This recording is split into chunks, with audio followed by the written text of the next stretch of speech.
The Stranger in the Woods. In the small village of Elderwood, nestled between ancient trees and rolling hills, everyone knew everyone. The village was a tight-knit community where secrets were few and mysteries were rare. That was until the arrival of a stranger one misty autumn evening. The stranger appeared out of the woods, cloaked in a dark, tattered coat and carrying a worn leather satchel. His name was Edgar, and he spoke little, revealing nothing of his past. The villagers were wary, but curious. Where had he come from? Why was he here? Edgar took up residence in an abandoned cabin at the edge of the village, a place long forgotten and overgrown with ivy. He spent his days wandering the forest, gathering herbs and strange plants, and his nights were lit by a dim candle as he scribbled in a thick, weathered journal. Children dared each other to sneak up to the cabin and peer through the windows, but no one ever got too close. There were whispers that Edgar was a sorcerer, a man of dark magic. Some claimed to have seen eerie lights emanating from his cabin late at night, and strange, haunting melodies carried on the wind.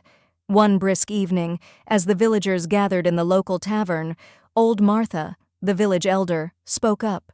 "We cannot live in fear of the unknown. We must seek the truth about this man," she declared, her voice strong and unwavering despite her age. A small group of villagers led by old Martha decided to confront Edgar. They marched through the woods to his cabin, their torches casting long, flickering shadows. As they approached, the door creaked open, and Edgar stepped out, his face solemn but not unkind. "What do you want?" he asked, his voice a deep, resonant timbre that seemed to echo through the trees. "We seek the truth," old Martha replied. "Who are you, and why have you come to our village?" Edgar sighed, looking down at the ground before meeting their eyes. "I am but a humble healer," he began. "I have traveled far, seeking a place to continue my work in peace. My wife and child were taken by a terrible illness, one that I have devoted my life to understanding and curing." He reached into his satchel and pulled out a small vial filled with a shimmering golden liquid. "This is the result of my research, a potion that can heal the most grievous of wounds and ailments.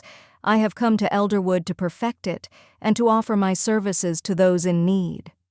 The villagers were skeptical, but old Martha stepped forward, her eyes filled with both sorrow and hope.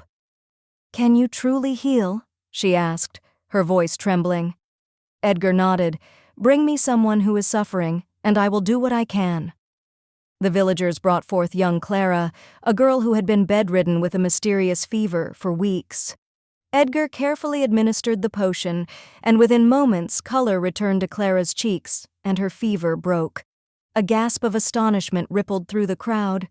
Edgar had proven his worth, and from that day on, he was no longer a stranger, but a valued member of Elderwood.